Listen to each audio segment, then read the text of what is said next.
오늘 이 시간 우리에게 주시는 하나님의 말씀은 신약성경 디모데후서 2장 15절에서 21절까지의 말씀입니다. 제가 가진 성경으로는 신약 344면에 있습니다. 제가 읽고 마지막 절은 함께 읽겠습니다. 너는 진리의 말씀을 옳게 분별하며 부끄러울 것이 없는 일꾼으로 인정된 자로 자신을 하나님 앞에 드리기를 힘쓰라. 망령되고 헛된 말을 버리라. 그들은 경건하지 아니함에 점점 나아가나니 그들의 말은 악성 종양이 퍼져나감과 같은데 그 중에 후메네오와 빌레도가 있느니라. 진리에 관하여는 그들이 그릇되었도다. 부활이 이미 지나갔다 하므로 어떤 사람들의 믿음을 무너뜨리느니라. 그러나 하나님의 견고한 터는 섰으니 인침이 있어 일렀으되 주께서 자기 백성을 아신다 하며 또 주의 이름을 부르는 자마다 불의에서 떠날지어다 하였느니라. 큰 집에는 금그릇과 은그릇뿐 아니라 나무그릇과 질그릇도 있어 귀하게 쓰는 것도 있고 천하게 쓰는 것도 있나니. 함께 읽습니다. 그러므로 누구든지 이런 것에서 자기를 깨끗하게 하면 귀히 쓰는 그릇이 되어 거룩하고 주인의 쓰심에 합당하며 모든 선한 일에 준비함이 되리라. 아멘. 복되고 거룩한 주일 3부 예배 나오신 여러분 모두에게 하나님의 은혜와 축복이 함께 하시기를 간절히 바랍니다. 우리 반갑게 앞뒤 보시면서 인사 나누시겠습니다. 주님의 은혜가 함께 하시기 바랍니다.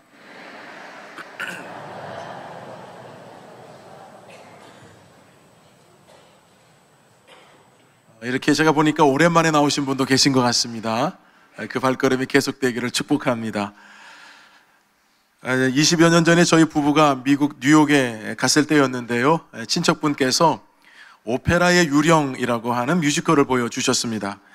티켓 값이 굉장히 비쌌지만 미국에 처음 온 저희 부부를 환영하는 의미로 큰 마음 먹고 좋은 자리를 구했다고 저희에게 뮤지컬을 보게 해주셨습니다.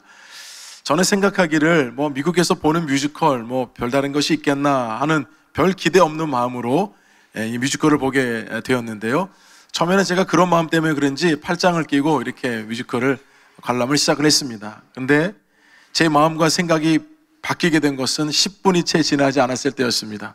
제 눈이 커지고 제 입에서 함성이 나오면서 그야말로 큰 감동을 제가 받으면서 제가 손도 어느새 공손하게 두 손을 모으고 있었습니다. 그만큼 참 큰 전율이 저에게 있었는데요, 크고 화려한 무대가 한순간에 사라지더니 정말 마술처럼 새로운 무대가, 큰 무대가 등장하면서 수많은 사람들이 어느새 그곳에 서 있는 화려한 조명과 또 라이브 악기와 수많은 출연진들의 등장을 보면서 정말 감동과 전율을 느꼈습니다. 제가 잘은 몰라도 어느 것 하나 실수하는 것이 없이 완벽하게 진행되는 공연을 보면서 정말 이 세계적인 명품 이 공연이라고 하는 것은 바로 이런 것이구나라는 생각을 갖게 되었습니다. 주연 배우들도 물론 멋졌지만 사실 제 눈에 들어온 것은 그 무대 아래에 있는 그 수많은 연주자들, 또 그 전체 뮤지컬에서 잠시 나왔다가 사라지는 수많은 단역 배우분들, 또 대사는 없지만 곳곳 무대에 계시면서 없어서는 안 될 전체 뮤지컬에 꼭 있어야 하는 그 자리에 있어야만 했던 수많은 많은 배우분들, 참 그런 분들이 귀하다는 생각을 했습니다. 모든 출연진들이 역할이 크든지 작든지 동작 하나하나, 표정 하나하나가 얼마나 진지하고 심혈을 기울이는지 그 뮤지컬을 보는 내내 마음의 감동과 전율이 느껴졌던 경험이 있었습니다. 출연하는 분들이 얼마나 많은 연습과 훈련을 했길래 이처럼 주연 배우만 빛나는 것이 아니라 등장하는 수많은 사람들이 거의 차등이 없을 정도로 이렇게 빛이 나는 것일까? 여러분, 그런 생각을 했던 기억이 났는데요, 여러분 혹시 언성 히어로라는 단어를 들어보신 적이 있습니까?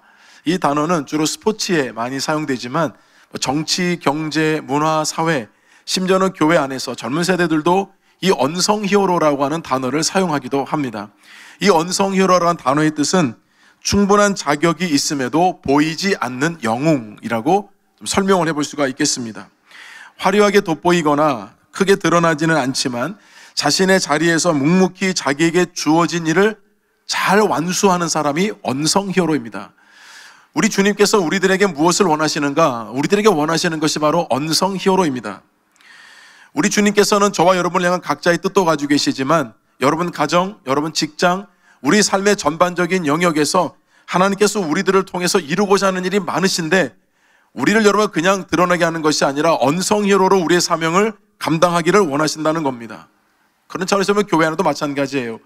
교회 안에서도 몇 사람만 두각이 드러나고 부각이 되는 것이 아니라 주님의 가르침과 영적인 지도 아래에서 그 말씀 가운데 우리 각자가 언성히어로의 역할을, 사명을 감당한다면 그 교회는 주님께 칭찬받는 명품 교회가 될 줄로 믿습니다. 주님께서 이 세상을 향한, 그리고 주님의 몸된 교회를 향한 꿈과 비전이 있습니다. 저와 여러분도 교회를 그냥 다니는 것이 아니고요, 주님께서 원하시는 그 꿈과 비전, 교회를 통해서 이루고자 하는 것이 무엇인지를 같은 비전을 갖고 같은 꿈을 갖는 것이 건강한 교회를 만드는 데 가장 중요하다는 것입니다. 그런 차원에서 우리 교회가 오늘 2차 항존직 선거가 진행이 되는데요, 저는 지난주일 여러분들과 함께 급격하게 부흥하고 성장하는 초대교회 모습 가운데 구제의 문제로 인해서 갈등이 일어났던 이 초대교회, 그러나 이 갈등이 정말 폭발적인 더 부흥으로 가기 위해서 교회가 성숙하고 정말 기도하면서 사명을 감당해서 7 집사를 세우는 말씀을 나누었습니다. 교회가 세상의 일꾼을 선택하는 것이 아니기 때문에 초대교회는 4가지 분명한 기준을 가지고 여러분 선출을 했죠. 첫 번째가 바로 성령이 충만한 사람, 두 번째가 지혜가 충만한 사람, 세 번째는 칭찬, 즉 평판이 좋은 사람, 네 번째는 믿음이 충만한 사람이었습니다. 이 4가지 선명한 기준을 가지고 하나님의 사람, 많은 교우들을 섬길 수 있는 그 사람들을 선택했던 것입니다. 저와 여러분 또한도 마음에 한 주간 동안 기도하신 줄로 아는데요, 그 마음을 여러분 변치 말고 이번뿐만 아니라 하나님이 원하시는 일꾼은 어떻게 세워야 하는 것인가, 이 마음의 기준을 가지고 또 그런 기준 가운데 우리 교회 일꾼들이 세워질 수 있기를 주님의 이름으로 축원드립니다. 오늘 본문도 저는 그런 관점에서 좀 살펴보면서 교훈을 얻고자 하는데요, 하나님 앞에서 부끄러움이 없는 일꾼, 그 일꾼은 어떤 일꾼의 자격 조건을 가지고 있는가? 첫 번째는 진리의 말씀을 옳게 분별하는 자입니다. 자, 오늘 이 말씀 15절 함께 읽어보도록 하겠습니다. 너는 진리의 말씀을 옳게 분별하며 부끄러울 것이 없는 일꾼으로 인정된 자로 자신을 하나님 앞에 드리기를 힘쓰라. 하나님 앞에서 부끄러움이 없는 인정된 일꾼이 되기 위해서 첫 번째는 진리의 말씀을 분별하라는 것입니다. 진리의 말씀을 분별하라라는, 여러분 원문에 보면 바르게 자르다라고 되어 있습니다.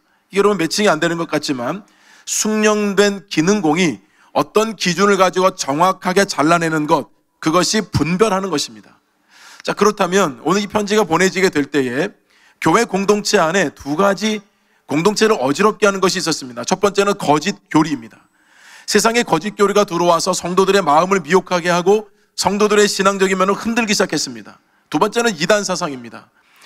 이 거짓 교리와 이단 사상이 교회에 들어와 가지고요, 얼마나 교회를 어지럽혔는지 모릅니다. 그렇기 때문에 교회 지도자라고 한다면 하나님의 선명한 말씀의 기준을 가지고 살아야 하는 사람이요, 그 말씀을 가지고 가르쳐야 하는 사람이기 때문에 진리의 말씀을 옳게 분별하는 자가 교회 리더십이 되어야 한다고 말씀하고 있는 겁니다. 제가 말씀을 준비하던 중에요, 태도 믿음을 말하다라고 하는 책을 보게 되었는데요, 그 책 안에 보면 이런 챕터가 하나 있었습니다. 칭찬받는 나쁜 그리스도인. 단어가 좀 어울리지 않는 것 같죠? 예수님께서 공생의 기간 동안에 사역을 하실 때요, 예수님께 비난을 받았던 3인방이 있는데 그 3인방은 바리새인, 서기관, 제사장이었습니다. 그런데 이들은 굉장히 그 당시에 나이스한 종교인이었습니다. 머리에는 성경 지식이 아주 많았고요, 입에는 거룩한 말이 가득했고 그들의 손은 항상 깨끗했습니다. 다른 누구와 있어도 쉽게 구별될 정도로 품행도 남달라서 그야말로 클래스가 다른 정말 최고의 종교 지도자들, 그 사람들은 다른 사람들 볼 때 흠잡을 데가 단 하나도 없었습니다. 그런데 예수님께서는 그 사람들을 향해서 화 있을진저 저주를 퍼부었습니다. 예수님께서 저주를 퍼부었던 이유는 한 가지였습니다. 그들이 하나님의 말씀을, 진리의 말씀을 옳게 분별하지 못했기 때문이었습니다. 하나님의 말씀을 항상 자신을 비추는 거울로 사용한 것이 아니라 하나님의 거룩한 말씀을 가지고 남의 허물을 들추는 돋보기로 사용했던 것입니다. 그래서 예수님께서 이 사람들의 본성을 보시면서 그들을 드러내기 전까지는 그들은 사람들이 볼 때 아주 나이스하고 아주 좋은 종교인들이었습니다. 왜냐하면 사람들은 여러분 내면을 보지 못하잖아요. 근데 예수님께서 그들을 예수님 앞에 세우니까 여러분 그들의 이 내면이 다 예수님 앞에서 탄로가 나게 된 것입니다. 겉으로 볼 때는 하나님 말씀을 잘 지키는 사람들이고 아주 멋지고 나이스하고 훌륭해 보였지만 그들의 내면에는 하나님의 말씀을 존중하는 것이 없었고 그 뜻을 헤아리려고도 하지 않았습니다. 그래서 여러분 이 책에서 주장하는 것은 드러나지 않고 들키지만 않고 걸리지만 않으면 계속해서 나이스한 신앙인으로 살 수 있지만 나이스한 나쁜 신앙인으로 살아가는 것만큼 두려운 일은 없다는 것을 가르쳐 줍니다. 그래서 칭찬받는 나쁜 그리스도인, 겉으로 볼 때는 칭찬받을 것 같지만 속은 텅텅 비어있고 하나님 말씀에 선명한 기준이 없는 나쁜 그리스도인이라는 것입니다. 근데 여러분 이런 사람들이 당시 종교 지도자들이었습니다. 그래서 본문에서 바울도 디모데에게 가장 강조한 것은 하나님 앞에서 부끄러움이 없는 일꾼이 된다는 것은 하나님의 진리의 말씀을 옳게 분별하는 자가 되어야 한다는 것입니다. 교회 안에는 얼마나 많은 사상들이 그때도 들어왔는지 모릅니다. 그래서 여러분 바울이요 디모데에게 실명을 거론하면서 이 사람들이 교회 공동체를 얼마나 어지럽혔는지 아느냐, 여러분 그렇게 말하고 있거든요. 자, 우리 본문 16절 17절 함께 읽어보겠습니다. 망령되고 헛된 말을 버리라. 그들은 경건하지 아니함에 점점 나아가나니 그들의 말은 악성 종양이 퍼져 나감과 같은데 그 중에 후메네와 빌레도가 있느니라. 후메네와 빌레도라는 두 명의 실명의 이름을 댔습니다. 여러분 빌레도라는 사람은 성경에 나오지 않아요. 어떤 행적을 했는지 나오지 않지만 오늘 본문 말씀에 보면 악성 종양과 같은 사람이다라고 말씀하죠. 후메네오라는 사람은 디모데 전서 1장 20절에 등장하는 인물입니다. 이 사람은 진리에서 떠난 사람이고 사단에게 내어준 자라고 되어 있습니다. 즉 교회 공동체 안에 와서 지도자 역할을 하려고 했지만 그는 겉으로는 나이스하고 겉으로는 좋아 보였지만 그들의 내면은 텅텅 비어 있었고 그들이 말하는 말은 악성 종양과 같이 퍼져나가서 교회 공동체를 어지럽히고 성도들의 마음을 어렵게 하고 실족하게 하고 믿음에서 떠나겠다는 겁니다. 여러분 악성 종양이 얼마나 무서운지 아시죠? 퍼지기 시작하면 걷잡을 수가 없습니다. 근데 여러분 이 두 사람은 대표적으로 교회를 어지럽혔던 사람으로 경건하지 못한 자이다. 하나님의 말씀에서 떠난 자라는 것입니다. 여러분 이런 사람들은 그리스도의 일꾼이 되어서도 안 되고 될 자격도 없는 사람들이죠. 부끄러울 것이 없는 일꾼은 언제나 하나님 말씀을 자기 삶의 기준으로 삼고 그 말씀을 잘 분별하여서 자기 자신을 언제나 하나님 앞에 드리기를 힘쓰는 사람인 줄로 믿습니다. 그래서 여러분 하나님의 말씀이 언제나 우리 앞에 거울이 되어야 되는 겁니다. 하나님 말씀 앞에 내 자신을 자꾸 세우면 나 여러분 죄성이 다 드러나죠. 여러분 그러면 교정이 되고 수정이 되면서 내 신앙과 믿음은 성장하게 돼 있는 거예요. 근데 그 말씀을 가지고 자꾸 여러분 다른 사람들 돋보기로 잣대를 보면 내 흠집은 하나도 안 보이는데 다른 사람들의 허물만 계속해서 커 보입니다. 여러분 그런 사람들은 자신의 신앙이 자라날 수가 없다는 뜻입니다. 그리고 교회 리더가 돼서도 안 된다는 것이에요. 항상 교회 리더는 하나님 말씀 앞에 거울처럼 자신을 제일 먼저 세우고 내가 먼저 돌아볼 것이 무엇인지 나 자신을 살펴서 나를 그리스도 앞에서 성장시키고 성숙시키는 사람, 그 사람이 교회에 부끄러움이 없이 인정받는 일꾼이 될 수 있다는 것입니다. 우리 교우 여러분 모두가 다 그리고 우리가 세울 일꾼들이 그와 같은 부끄러움이 없는 일꾼 세울 수 있기를 주님의 이름으로 축원드립니다. 두 번째, 부끄러울 것이 없는 일꾼 두 번째 교훈은 비교하지 않는 일꾼입니다. 자, 이게 어떤 뜻이냐면요, 우리 보면 20절 함께 읽어보겠습니다. 큰 집에는 금그릇과 은그릇뿐 아니라 나무그릇과 질그릇도 있어 귀하게 쓰는 것도 있고 천하게 쓰는 것도 있나니. 자, 큰 집이라고 하니까요, 이걸 뭘 비유하는 거냐면 교회를 비유하고 있는 겁니다. 그 교회 안에는 그릇으로 비유를 했네요. 네 가지 여러분 그릇이 나오죠. 금그릇과 은그릇, 나무그릇과 질그릇, 이렇게 네 가지 그릇이 나옵니다. 이 네 가지 그릇은 교회 안에 어찌 보면 직분을 가지고 있는 사람들을 비유한다고도 볼 수가 있겠습니다. 여러분 일반적으로 큰 집에는 당연히 다양한 그릇들이 있죠. 뭐 집이 커서만이 아니고 여러분들 집을 생각해 보시면 어떤 집은 큰 그릇만 다 있는 집도 없고요, 어떤 집은 작은 그릇만 있는 집도 없어요. 다 쓰이는 용도와 또 사용에 따라서 다 큰 그릇도 있고 중간 그릇도 있고 작은 그릇도 여러분 있는 거 아니겠습니까? 교회도 마찬가지라는 겁니다. 그 교회 안에는 다양한 직분에 따라서 다양한 역할을 하는 사람들이 있다는 거죠. 목사가 있고 장로가 있고 안수집사가 있고 권사가 있고 집사가 있고 그리고 성도들이 있습니다. 그런데 귀하게 쓰는 것도 있고 천하게 쓰는 것도 있다고 하셨습니다. 여러분 귀하게 쓰는 것은 뭐고 천하게 쓰는 것은 뭡니까? 여러분 제가 주중 일주일 내내 여러분 양복을 입잖아요. 근데 여러분, 제가 편하게 복장을 입을 날이 있습니다. 언제일까요? 내일입니다. 내일. 월요일입니다. 저는 월요일 되면 여러분 캐주얼 복장을 여러분 입거든요. 그러면 옷장에 여러분 옷이 있을 때 주로 제가 평상시에 잘 입는 옷을 여러분 이렇게 꺼내서 입거든요. 그럼 우리 아이들이 꼭 하는 말이 있어요. 아빠는 왜 맨날 입는 옷만 입어요? 아마 저 같은 분이 계실 거예요. 옷이 많이 있어도 여러분 그 옷이 제일 먼저 눈에 들어오고요. 그 옷을 입으면 내가 또 편해요. 근데 그 옷이 아래 새 옷이 아니거든요. 시간이 오래돼서 뭐 좀 색깔도 바라기도 하고 누가 볼 때는 야 뭐 저 옷밖에 없나 이렇게 할 수도 있지만 여러분 그게 나한테 편한 걸 어떻게 해요? 그래서 어느 날 아이들한테 미안하더라고요. 왜냐하면 제 기억으로는 그 어버이날 때 우리 아이들이 아마 티셔츠를 하나 사준 것 같은데 제가 1년 동안 안 입었더라고요. 제가 익숙한 거, 제가 편한 거, 여러분 그게 저한테 쓰임받는 옷이잖아요. 이게 하나님도 마찬가지인 거예요. 여러분 많은 사람이 있어도 하나님이 쓰시는 사람들이 있습니다. 여러분 하나님이 쓰실 때 하나님의 손이 자주 가고 하나님의 손이 갔을 때 순종하고 따라오는 사람들이 쓰임받는 거잖아요. 여러분 하나님도 쓰시기에 부담스러운 사람이 된다고 생각해 보십시오. 1년 내내 옷걸이에 걸려져 있는데 보기에는 좋죠. 쓰임을 받지 못하면 여러분 그것이 기쁘겠습니까? 하나님이 언제든지 쓰시고자 하면 언제든지 준비되고 언제든지 자신을 내어드리고 하나님 마음껏 쓰십시오라고 하는 사람이 얼마나 하나님 기뻐하시겠습니까? 저는 하나님이 그런 사람을 계속 쓰신다고 생각해요. 네 가지 여러분 이 비유를 드는데요. 우리가 이 비유의 말씀을 들을 때 좀 오해를 하는 경우가 있더라고요. 지금 금그릇, 은그릇, 그리고 나무그릇, 질그릇 여러분 이렇게 하니까 벌써 여러분 생각에는 이게 좀 구별이 되고 또 이게 좀 차이가 좀 많이 느껴지실 텐데요. 도대체 교회를 비유할 때 뭐 이런 그릇 비유를 들었나? 여러분 생각에 금그릇은 좋아 보이잖아요. 반면에 여러분 뭐 나무그릇, 질그릇은 너무 가치도 없어 보이는 거 아니겠습니까? 그러면 교회 안의 직분이라는 것이 그런 것 때문에 주어진 것일까? 그렇게 차등이 있다는 것일까? 비교하라는 것일까? 그런 비유가 아닙니다. 그래서 오해라고 말씀을 드렸어요. 자, 첫 번째 오해는 뭐냐면요. 이 그릇의 비유는 재료가 무엇인지 따지라는 것이 아닙니다. 여러분 세상에서는 그 그릇이 어떤 재질과 어떤 재료로 만들어져 있는가 따라서 가치가 달라집니다. 당연히 여러분 금으로 만들었으면 그건 좋은 거고 비싼 거죠. 저 여러분 신방을 가보면 여러분들이 이제 담임 목사가 또 왔다고 평상시 쓰지 않는 그릇들을 갖다 놓으셔가지고요. 그래서 거기는 금태가 여러분 둘려있는 제가 그릇도 봤어요. 이 커피 접시가요. 되게 보기는 되게 좋더라고요. 여러분 이 그릇에 대한 부분이 당연히 좋은 재질과 재료가 들어가면 비싸고 좋은 거죠. 그러면 교회 안에 그런 분들이 있다는 걸까? 여러분 그런 뜻이 아니라니까요. 주님께서 말씀하시는 기준은 세상의 기준과 다릅니다.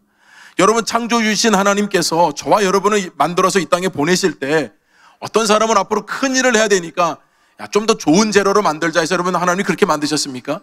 이 사람은 앞으로 땅에 가서도 큰 일을 해야 되고 위대한 일을 해야 되니까 생긴 것도 좀 다른 사람들 호감이 있게끔 좀 잘생기게 만들자. 여러분 그런 분 없습니다. 하나님께서는 모든 사람을 똑같이 진흙 먼지와 같은 그 흙을 빚어서 하나님의 형상으로 빚어서 그 코에다가 생기를 불어넣으셔서 생명이 되게 하셨다고 하셨어요. 그러니 모든 사람은 여러분 다 동일한 거예요. 하나님이 그렇게 모든 사람을 똑같이 만들어서 이 땅에 보내셨거든요. 근데 세상에는 여러분 살다 보니까 뭐 금수저니 은수저니 흙수저니 여러분 말에 속으면 안 되죠. 우리는 그런 존재가 아닙니다. 여러분 뭐 금수저는 평생 금수저로 살고 뭐 흙수저는 평생 흙수저로 사는 법이 어디 있습니까? 하나님께서 우리를 근본적으로 창조하셔서 이 땅에 보내셨다면 우리의 근본은 하나님께 있는 것입니다. 하나님이 우리를 쓰시느냐 안 쓰시느냐가 중요한 것이지 어떤 그릇이냐가 중요한 것이 아니라는 뜻입니다. 그러니까 여러분 그릇의 재료 때문에 절대 속상해하거나 마십시오. 또 그것 때문에 비교하지도 마세요. 여러분들은 어떤 그릇일까? 여러분 그런 것에 여러분 지금 초점이 있는 말씀이 아닙니다. 재료가 뭐냐? 그런 말씀이 아니에요. 두 번째 오해가 있는데요. 이 그릇의 비유는 그릇의 값어치를 비교하라고 주신 말씀이 아니에요. 어떤 분들은 네 가지 그릇을 생각하면서 나는 뭐 그냥 나무 그릇이나 질 그릇에 정도가 되지 않겠나 여러분 생각하면서 그래 나도 열심히 노력해서 은그릇이 되고 금그릇이 되자. 여러분 이렇게 생각하는 분들도 혹 있을지 모르겠는데 그럼 말씀을 잘못 적용하신 겁니다.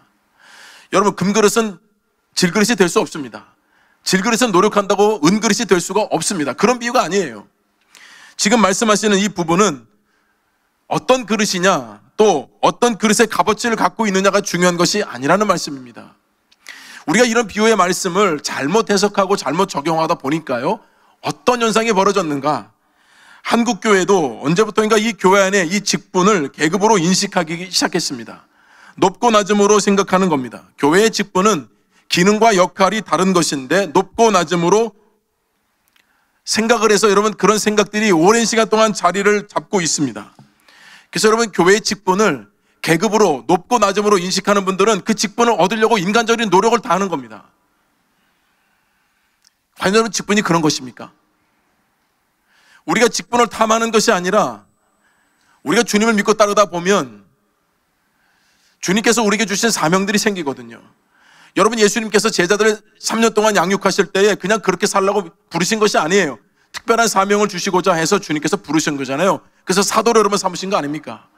마찬가지 직분을 받는다고 할 때 정말 겸손한 마음으로 정말 그 직분을 사모해서 어찌하든지 하나님의 영광을 드러내고 그 직분을 감당해서 교회의 덕이 되고 많은 성도들을 섬기려고 한다면 여러분 그건 바람직하죠.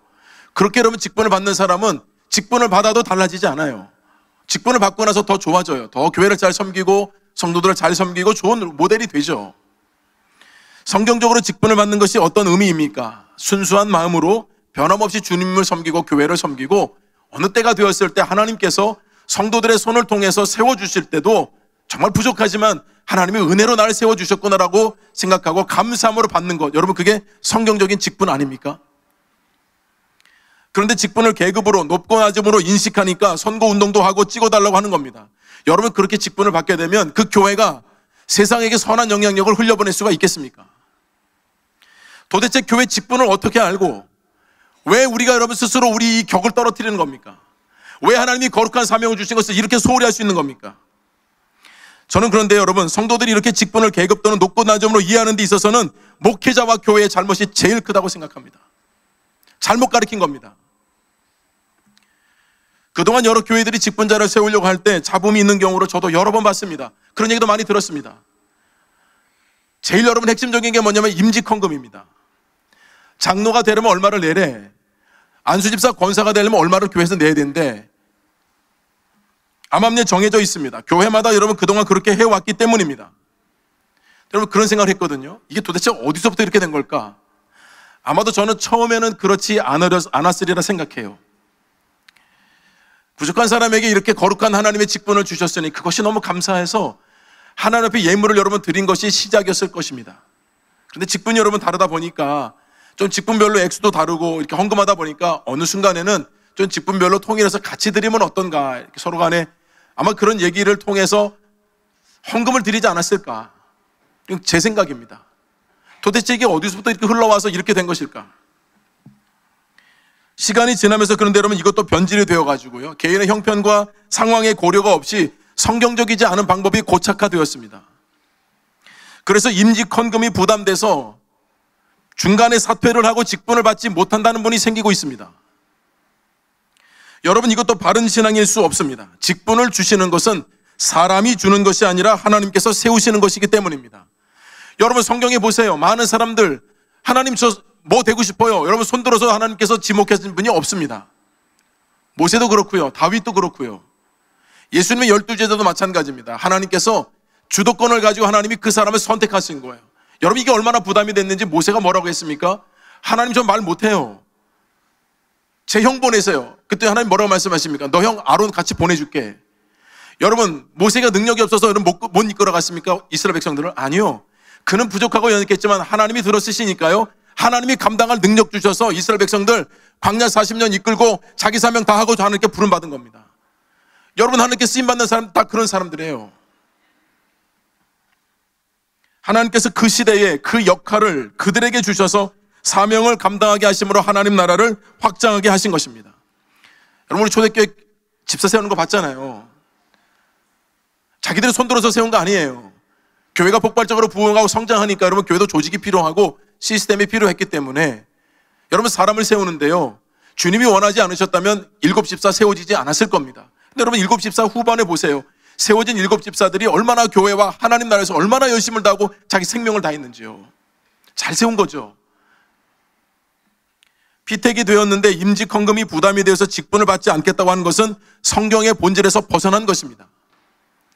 또한 헌금을 이유로 직분을 회피하는 현상이 여러분 계속 생기면 교회는 어떻게 되겠습니까? 우리는 하나님이 꿈꾸는 교회, 하나님이 생각하시는 교회, 이 세상에 선하게 영향력을 끼치는 교회의 모습은 어떠한지를 날마다 고민해야 돼요.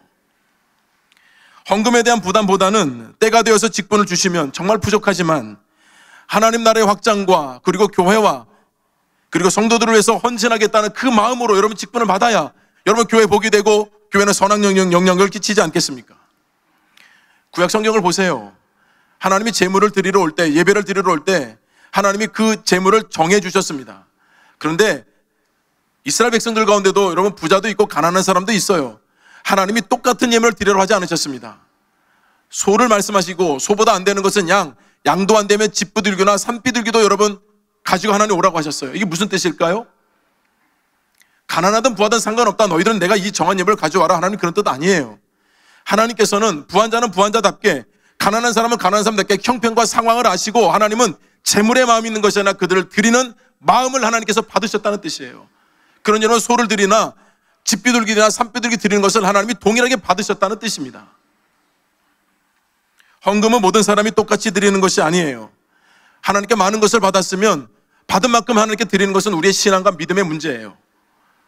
적게 받았으면 하나님께 적게 드리는 것도 여러분 그 믿음의 문제예요. 근데 여러분 제가 보니까요, 많이 받은 사람들이 더 많이 내는 경우는 많이 못 봤어요. 오히려 반대예요. 적게 받은 사람인데 많이 내는 경우는 여러 번 봤습니다. 그때마다 제 가슴이 뜨거워집니다. 그럴 형편도 아니신데 얼마나 하나님을 사랑하면, 얼마나 하나님께서 부어주신 은혜가 많으면 저렇게 버겁게 할까? 임직헌금은 하나님께서 주신 은혜에 대한 개인의 감사의 표현이지 그 이상도 그 이하도 아닙니다. 그것을 누구도 값을 정할 수 없습니다. 누구와 비교해서도 안 됩니다. 여러분 그것 때문에 헌금 때문에 부담되시면 여러분 헌금하지 마십시오. 그럼 제가 여러분 하라 말할 권한도 없지만 직분이 여러분 하나님이 주신 거라 믿으면 그 믿음의 신앙에 여러분 하나님께 드리는 것은 여러분 자신의 몫이에요. 하나님은 자발적으로 자원하는 마음으로 기쁜 마음으로 감사한 마음으로 드리는 것을 받으십니다. 그것이 성경적입니다.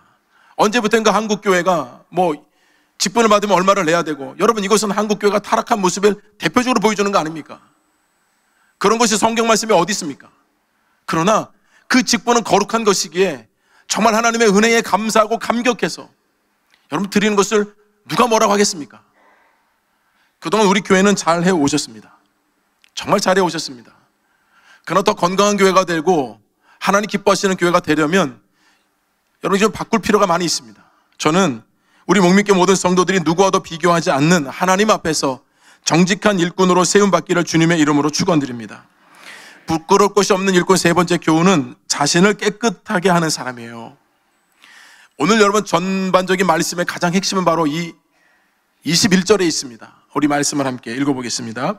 그러므로 누구든지 이런 것에서 자기를 깨끗하게 하면 귀히 쓰는 그릇이 되어 거룩하고 주인의 쓰심에 합당하며 모든 선한 일에 준비함이 되리라. 이런 말씀의 결론이죠. 재료의 문제가 아니었습니다. 무엇으로 만들어졌는가, 값어치가 얼마인가, 그게 문제가 아니었습니다. 어떤 그릇이든지 간에 가장 깨끗하게 준비된 그릇만을 주님이 쓰신다는 것입니다. 그러니 여러분 금그릇일지라도 깨끗하지 않으면 하나님이 안 쓰시는 거고요, 질그릇이라 하더라도 깨끗하면 하나님이 그 그릇을 즐겨 사용하신다는 말씀입니다. 오늘 여러분들에게 2차 투표 후보자들을 주중에 선관위에서 공개를 했는데요, 여러분들이 이제 1차 투표를 다 수기로 써내신 것을 다 이제 표수대로 여러분 이제 순위를 이제 두고 임시당일을 통해서 후보자들을 점검합니다. 점검하는 내용은 이미 선관위에서 여러분 공고문에 다 붙여드린 대로 그 내용을 가지고 우리가 점검을 합니다. 적어도 교회 직분자로 세울 때 우리가 여러분 점검해야 될 것이 있잖아요. 아무나 세울 수는 없잖아요. 근데 여러분 교회가 여러분 직분자를 세울 때 여러분들의 학벌을 보겠습니까? 여러분의 출신을 보겠습니까? 고향을 보겠습니까? 사회적인 신분과 지위를 보겠습니까? 그런 거 안 봅니다. 그래도 교회 직분자를 세우는 것이니까 교회가 몇 가지 기준을 가지고요, 어떤 교회든지 간에 그런 기준들은 다 가지고 있죠. 그래도 교회 리더가 되고 중요한 일들을 결정하고 함께 해야 될 동역자들이기 때문에 우리 교회가 결정한 것은 헌금의 횟수, 예배 출석, 양육과정의 수료와 봉사, 이 4가지였습니다. 이미 여러분들에게 다 공개를 해드렸던 공고문에 있는 내용입니다. 그런데 여러 명이 가장 많이 탈락한 이유는, 그 사유는 헌금 생활이 있었습니다. 제가 이게 이번만이 아니기 때문에 제가 우리 목회 지금 7년째 하면서 제가 처음으로 이런 설교합니다. 제가 처음 우리 교회 목회를 하면서요, 담임 목사다 보니까 교회를 또 경영하잖아요. 그래서 우리 교우들이 헌금한 내역을 처음에는 자세히 봤어요. 근데 이렇게 보다 보니까요, 제가 시험에 들겠더라고요. 저분이 교회 생활하고 직분 가지고 있는 거하고 헌금하고는 맞지가 않아요. 그래서 제가 자꾸 이거 들여다보다가는 내가 시험에 들고 내가 혹이라도 그것 때문에 그분에 대한 선입견을 갖거나 내가 그런 마음으로 저분을 내가 그렇게 보게 되면 그것도 건강하지 않으니까 제가 그다음부터 사실은 자세히 볼 때는 보지만 웬만하면 다 안 봅니다. 제가 여러분 헌금 설교 거의 안 했잖아요. 두 마음이 있었습니다. 우리 교인들이 잘하고 계시겠지. 또 한 마음은 별로 교인들이 안 좋아할 것 같은데. 그럼 두 마음이 여러분 없던 건 아닙니다. 그런데 이번 선거 때가 되어서 어쩔 수 없이 점검하는 때가 되어서 제가 보니까 이 탈락하신 분들 때문에 너무 마음이 아팠습니다. 그리고 하나님께 너무나도 죄송스럽고 너무나도 부끄러웠습니다. 성도들이 하나님께서 약속하신 축복을 받으려면 내가 헌금 생활도 바르게 하도록 교인들을 가르쳤어야 하는데 내가 혹여라도 피하고 무관심했던 것은 아닐까? 그렇다면 내가 제대로 가르치지 않았기 때문에 하나님께 내 자신이 책망받을 수 있겠다는 생각을 하게 된 겁니다. 교회를 어떻게 하면 건강하게 목회를 할까? 어떻게 하면 이 시대와 민족 가운데 아무리 교회가 어려워도 건강하게 목회하고 하나님 말씀 중심으로 하면 여러분 교회 부흥과 성장을 저는 따라온다고 생각하거든요. 그런 마음을 가지고 목회를 하고 여러분 어떤 교우들이 헌금을 많이 했다고 그분에게 친하게 대하고 어떤 분들은 헌금 안 한다고 직분도 없다고 여러분 소리 대하면 그게 되겠습니까? 그런 마음을 갖지 않으려고 늘 항상 중심의 마음에 여러분 그렇게 생각해서 우리 교우들을 축복하죠. 제 마음이 그렇다면 제 마음을 여러분들이 이해하신다면 여러분들은 어떻게 신앙생활을 하셔야 하겠습니까? 사람이 보든지 안 보든지 하나님 앞에서 정직하게 헌금 생활을 하셔야 복을 받는 거 아닙니까? 여러분 우리 교회는 헌금 액수를 보는 게 아니에요. 여러분 공고 드린 대로 장로는 1년 12달 중에 8번 이상 11조 한 사람들, 안수집사 권사는 12번 중에 7번 이상 한 분들, 절기헌금 3번 이상 한 분들, 여러분 그게 기준입니다. 어느 교회들이 여러분 이 기준 다 갖고 있습니다. 오히려 여러분들의 형편과 상황을 고려해서 이번에는 더 한 단계 더 낮춘 겁니다. 거기에서도 많은 분들이 탈락했습니다. 제가 여러분 생각하기에 정말 형편이 어려워서 그랬을까? 우리 신앙과 믿음이 여기밖에 안 됐을까? 교우들은 세우고 싶은데 준비가 안 돼 있는 수많은 분들, 다른 것도 아니고 헌금 생활하는 데 있어서 이런 마음의 준비가 안 돼 있다고 한다면 1차적인 책임은 저에게 있다는 생각이 듭니다. 여러분 저 앞으로 헌금 설교 많이 할 겁니다. 기대하십시오. 여러분들이 하나님의 축복을 받으려면 제가 바르게 하나님 말씀을 선포해야 합니다. 하나님께서 여러분들에게 많은 축복을 주길 원하시는데 여러분 신앙생활이 제대로 되어 있지 않으면 하나님이 그 축복을 주실 수가 없잖아요. 제가 여러분들이 듣기 싫어한다고 여러분 그런 설교 안 하고 여러분 듣기 좋은 설교만 하면 여러분 하나님께서 여러분들을 축복해 주시겠습니까? 제가 그 양심에 걸리는 거예요. 너무 부끄럽고 죄송스러운 거예요. 우리 교회 일꾼을 세우고 한국교회 건강한 교회가 되고 적어도 좋은 교회가 되려면 어떤 사람이든지 우리 교우들이 기도하고 세우면 다 기준 조건에 충족해서 모든 교우들이 세우는 여러분 교우들이 되면 얼마나 좋겠습니까? 저는 그것을 꿈꿉니다. 그걸로 기도합니다. 하나님께서 우리 교우들을 세우실 때 다 준비되어서 다 훈련되어서 누가 말하지 않아도 누가 보지 않아도 그렇게 준비된 많은 사람들, 여러분 그런 사람들이 많은 교회가 건강한 교회가 아닐까요? 여러분 하나님 우리가 어떻게 모시고 있습니까? 하나님이 뭐가 부족해서 여러분들에게 헌금을 요구하십니까? 하나님이 뭐가 부족해서 여러분들 헌금에 관심을 두겠습니까? 그거 아닙니다. 성경 말씀을 보십시오. 모든 삶의 중심에 하나님이 있는가 없는가 하나님이 그거 보시는 겁니다. 시간도 물질도 삶도 하나님이 내 삶의 중심인가? 여러분 그러면 하나님이 주셨다고 한다면 하나님께서 달라고 하신 건 하나님께 드려야죠. 하나님이 여전히 삶의 주인이 안 되니까 교회 생활하고 신앙생활 하는데 여러분 이 문제를 여전히 풀지 못하는 거 아니겠습니까? 사랑하는 우리 교회 여러분, 하나님 앞에서 부끄러움이 없는 일꾼, 다 흠이 있고 부족하지만 그 부끄러움이 없는 일꾼을 사모하면서 그 일꾼이 되기 위해서 꿈꾸면서 기도한다면 하나님 반드시 그분을 통해 하나님의 역사를 이루어 가실 줄로 믿습니다. 여러분 그런 면에서 일꾼도 사모해야 됩니다. 여러분들 나는 될 때가 안 됐다고, 난 나중에 하겠다고, 여러분 그건 여러분 생각입니다. 하나님의 사람들 세우는 거 다 보셨잖아요. 언제 여러분 하나님 말씀하실 때 하나님의 방법은 틀린 적이 없습니다. 하나님이 세우시고자 할 때는 다 때가 된 거예요. 여러분의 생각과는 달라요. 제가 개인적인 얘기를 좀 일부 2부 때는 안 했는데요. 제가 목회자가 되려고 결심할 때 말씀드렸죠. 저희 어머니가 제일 많이 반대하셨다고요. 제가 정말 주의 종으로 부름 받았는지 안 받았는지를 확인하고 싶어서 2년 동안 저를 태클을 엄청나게 거셨습니다. 나는 우리 어머니가 반대하는 것에서 너무나도 섭섭하고 서운했습니다. 권사가 돼가지고 아들이 신학하겠다는데 도움도 안 주고 기도도 안 해주고. 저희 어머니가 유튜브로 설교 듣고 계시는데 어머니 죄송하지만, 그럼 제가 목회를 하면서요, 제가 그 부분이 제일 감사한 거예요. 내가 그 시험에 통과하지 못했다고 한다면 오늘 저는 없습니다. 하나님의 부르심이 확신하니까. 하나님 날 불렀는데 어머니가 반대한다 그러면 그 길을 안 갑니까? 하나님이 날 부르셨는데 그게 확신한데 하나님은 나의 하나님이십니다. 저는 그 고백 가지고 여러분 온 거예요. 여러분, 우리 하나님은 부족한 분이 아니고 뭐가 없어가지고 여러분들한테 그거 달라고 하는 분이 아닙니다. 우리 하나님을 어떻게 모시고 있는가? 정말 하나님이 내 삶의 중심이라면, 하나님이 살아계심을 믿는다면, 내 삶을 주관하시고 지키시고 인도하심을 믿는다면 여러분 헌금생활 제대로 하십시오. 바르게 하십시오. 하나님 기뻐하시도록 하십시오. 그것이 오늘 주시는 메시지입니다. 부끄러움이 없는 일꾼 모두가 다 되어서, 여러분 직분자 세울 때 이것 때문에 탈락하고 이것 때문에 사퇴하고, 여러분 그건 하나님께 부끄러운 일입니다.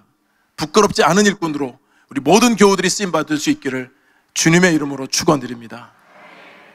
하나님 아버지, 죄송하고 감사하기도 합니다. 우리 교우들 지금까지 잘해 오셨지만 또 일꾼을 세우는 데 있어서 이런 기준을 가지고 우리가 일꾼을 선택하는 데 있어서 자격이 부족하기도 하고 미달되기도 하고, 그래서 우리가 세우고 싶어도 세우지 못하는 많은 분들이 있음을 안타깝게 바라보고 있습니다.